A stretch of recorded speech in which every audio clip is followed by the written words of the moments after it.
নমস্কার বন্ধুরা, আমি ইতুদি। আজকে তৈরি করব চিকেন কষা। চিকেনটা একটু দই দিয়ে মাখিয়ে রেখে দিয়েছি ধুয়ে, আর কড়াইয়ে তেল দিয়েছি, গোটা গরম মশলা, সামান্য একটু চিনি দিয়েছি। চিনিটা লাল হলে পেঁয়াজগুলো ভাজা হয়ে গেছে। এবার আমি দিয়ে দেবো 1 চামচ আদা বাটা আর 1 চামচের একটু কম রসুন বাটা। সামান্য একটু পেঁয়াজ বাটা আছে, 1/2 চামচ দিয়ে দিলাম। দিয়ে দিলাম কাশ্মীরি লঙ্কার গুঁড়ো আর হলুদ গুঁড়ো। দিয়ে দিলাম বড় চামচের 1 চামচ টমেটো পেস্ট, আর দেবো একটু লঙ্কা বাটা দিয়ে দিলাম 1 চামচ। একটু ঝালঝাল করতে বলেছে, বেশি করেই দিলাম।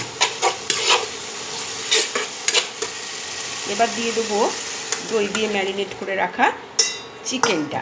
কড়াইতেই নেড়েচেড়ে কষাটা দিয়ে দেবো। এবার কম 1 চামচ নুন। আলু দেবো না, শুধু কষাই করব। আলুর আলাদা তরকারি হয়েছে।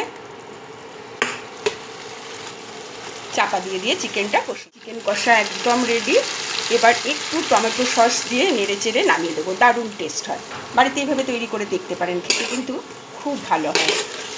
শুকনো নুন ঝাল সব কিছু দিয়ে দিয়েছি, মশলা। একটু নেড়েচেড়ে নামিয়ে দেবো, চিকেনটাও সেদ্ধ হয়ে। চিকেন কষা একদম রেডি। এবার এটা নামিয়ে ফেলব।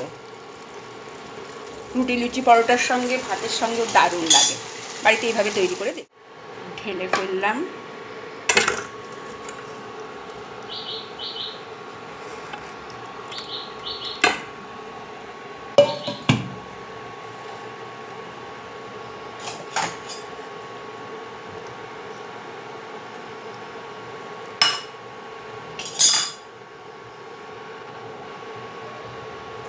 একদম রেডি।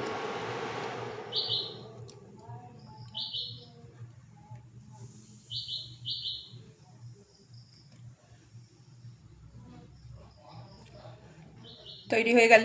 আমার ভিডিও যারা দেখেন তাদের অসংখ্য ধন্যবাদ। এইভাবে আমার পাশে থাকবেন। আজ আসি, টাটা।